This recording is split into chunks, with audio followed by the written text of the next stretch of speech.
Hi, and welcome to the Southern Mountain Kitchen. Today we're going to take a box mix for muffins and make it taste homemade.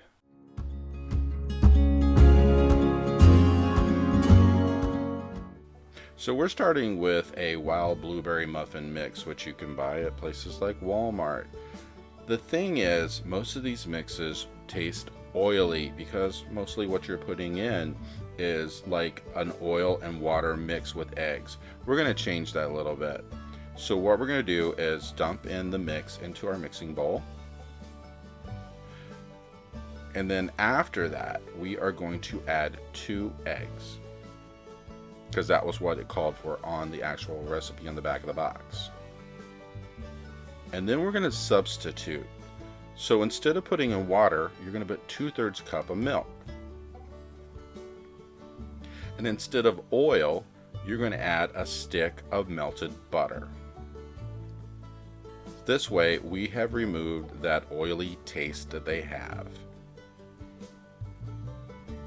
Now once you get this in your bowl, give it a good stir, mix it up. You want to break up those eggs and get all your wet ingredients mixed through. Once you do get it mixed through, then we're going to add some vanilla extract. So stir it up really well. And make sure you scrape the bottom to get out any kind of clumps that are down there that aren't wet yet.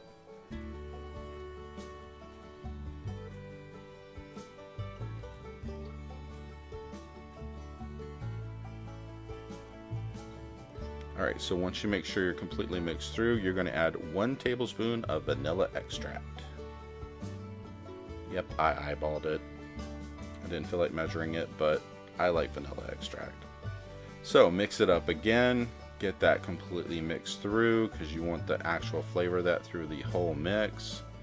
Now, this mix came with a can of blueberries inside.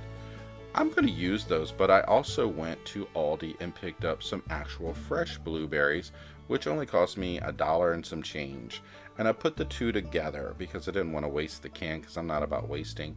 But I used about 1/4 of a cup or more of the actual fresh blueberries, which I have a ton of blueberries left for something else I want to make, which is really cool. So you want to mix these through not so brutally because you don't want to actually break open the blueberries. Take your muffin tin and spray it with a cooking spray.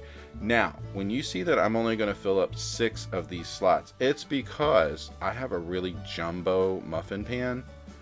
If you were doing this with your own normal smaller one, you probably could get anywhere from 10 to 12 muffins. I'm getting 6, but mine are huge. But I like huge muffins, so go ahead and fill them up. I pretty much filled them near the top. They say a lot of times on these mixes only fill them like 3/4 of the way full, and sometimes when you have a really bad mix, you'll only get that much muffin. So I kind of like fill it to the top. Now, if you're wondering about the muffin mix that I got, I only paid $1 and some change, maybe $2 for that.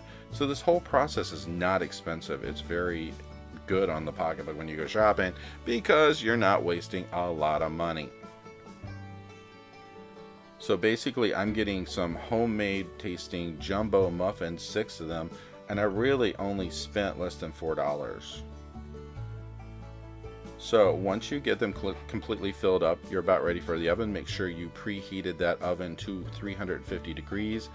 These are going to have to cook for about a half an hour or so. So depending on what size muffin you make, look at the back of the box to see how long they want them to cook. And when they're done, they come out looking like these. Really nice, huge, filled with blueberry muffins. You can do this with any flavor muffin you want to, just same ingredients, just instead of blueberries, you have whatever they say to put in it. And this is just great. I hope you liked this video, and if you did, please like and subscribe, and I hope to see you next time.